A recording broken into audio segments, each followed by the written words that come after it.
Hi guys, welcome to Hall's Hobby Farm and Homestead. Sash just walked up, and some of the animals you don't always see because they're a little bit shy. Sash is a little camera shy.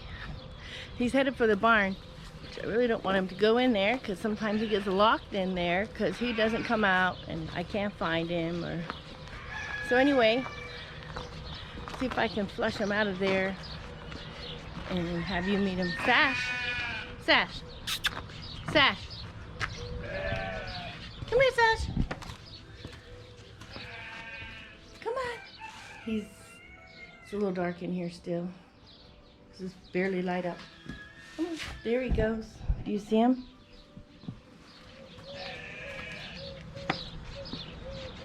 Sash, say hello!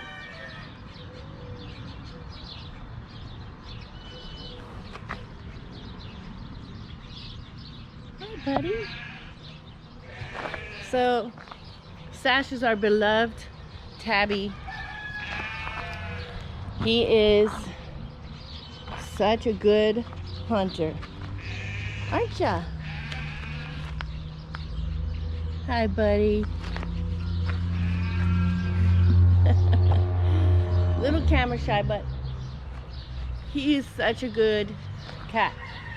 If you have a property and you have any property or livestock or grain or hay or a garden, you need a Sash.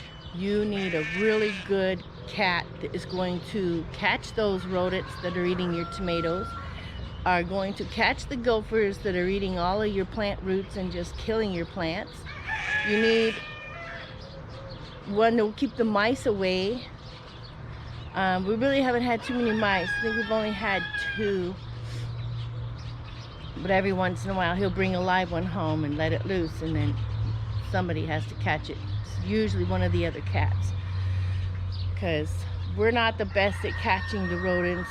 That's Sash's job. He is really good at that. And he shows up around whenever he hears us out in the barn and outside in the morning. He goes out when the sun goes down at dusk, and he comes back when the sun starts to come up, and then he sleeps all day. But usually he brings home rodents and things and leaves them behind for us to see. And it's been really busy around here. I've been working extra hours. My son has been doing extra projects around here and cleaning up and stuff. So anyway, I'm gonna go let Sash inside before the opportunity is lost, because it's just so hot out here. I don't like him to be out during the day, and we worry about him sometimes because, you know, he's so important to the operation of this homestead and this little farm here, because he really keeps the pests and rodents down. If I can catch it. He was just now trying to catch a fly. Like, seriously. I mean, this cat is the most amazing cat to me, and he's just super important. Like, I hope nothing ever happens to him.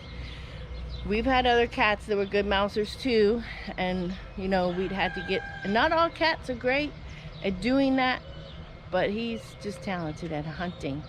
So let me go let him inside, and then we'll come back out and talk about what I wanted to talk to you about. Come on, Sash.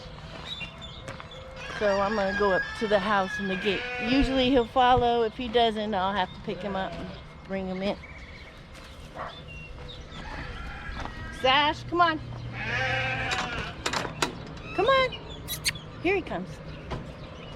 Just tap that gate latch and see, he comes up running.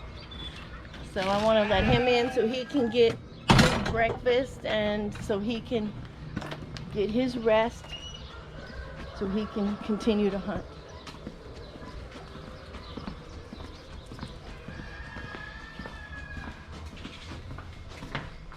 Come on, buddy.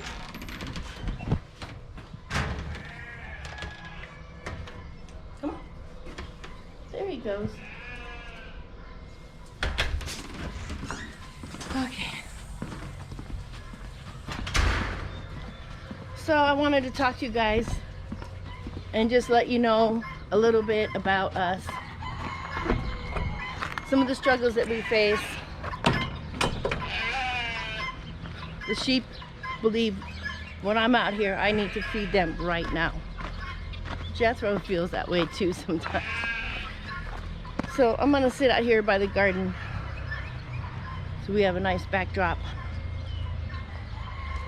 and talk to you a little bit about the struggles that we face. And so now I just wanted to say that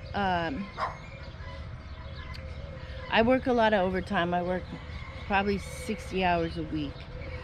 So the extra money is really good, but oftentimes, you know, things that need to be done around here, even general maintenance, sometimes will suffer. Sometimes I don't have time to pick up things, little messes here and there in the yard. Sometimes projects get started and don't get finished when I want them finished. But sometimes I need to work the overtime in order to get the supplies for the projects. Oftentimes we try to use what we have around the house, and we'll do some videos on that. It's always better if you don't have to spend money. I do consider this hobby farm / homestead both of those things. It is and did kind of start out as a hobby, and my husband and I just love and adore animals. I grew up with animals. I just want them in my life. And I also want to homestead and be able to grow as much food as I possibly can. And we're not off grid. We do live in town. But this area was zoned for livestock. It wasn't considered in town once upon a time. But this town has grown since I've been here. Not necessarily on this property, but since I've moved to this town. It was a town when I moved here, and since then it has been declared a city, and it's one of the fastest growing cities in the country. It's growing very, very quickly. My dream is to move further out and be off grid. I don't know if I can do that. I mean, I'm getting older. I need to pay off this house here and things like that. So God willing, I can do that. I have an area in mind that I want to do that at. It is still here in Arizona. It's not in the valley. So anyway, but it has very similar type of desert qualities and stuff, other than it's a little bit cooler. So anyway, my husband and I both work. We both have full-time jobs. I usually, right now I'm doing the overtime. My husband chooses not to, but that's his choice. I'm doing overtime because I have certain debts and bills that I want to get paid off, and I also want to buy supplies for projects that I have that I want to do right now. I want to build a nice cattle panel fence for my garden using wood and cattle panels and posts. I also need to buy some posts that are kind of tall and put them in the ground to hold shade structures so I can garden longer in the summer, and so my plants don't look like heck in the summer. Like right now, there's a lot of stuff going on in the garden, which we're going to discuss, and it's typical for this area. It's actually not very typical that anybody has gardens growing during this time. Now there are some gardeners that have mastered this Arizona gardening thing, and they're doing well too. But I really just don't think you can do it without shade. And honestly, we've had a fairly mild summer, knock on wood, if I can find any somewhere. We haven't had 120 degrees heat 3-4 days in a row. That's very, very hard on animals and plants because it doesn't cool off enough in the evening for them to recuperate. So you know, it's just a struggle as far as that's concerned. Oftentimes you have to replace, like, mainly the chickens. The sheep, they're very tough. The sheep I have are meant for desert areas. They are from Africa. The breed is Dorper, and I chose them because of the heat here, because they're supposed to be hair sheep where they shed. Mine don't always shed out as quickly as I'd like them to, because it gets hot very quickly here. So oftentimes I will shear them if I need to. Maybe they have, usually it's just a big patch on their back that they carry because they can't seem to rub that off on their back area. So oftentimes I do have shears, and this year we did shear them because I really didn't want them to suffer too much from the heat. Although sometimes on animals, they're like huskies and stuff like that, they can live out here, and oftentimes their long hair and their undercoat, you'd think they're really hot, but actually that protects them from the heat. So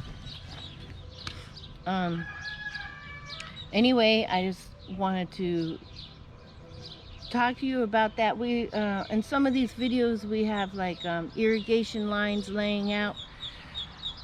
I started pulling that out to look at it and see. Initially it came out of a kennel that we had a guinea in that we were caring for because she suffered from cannibalism.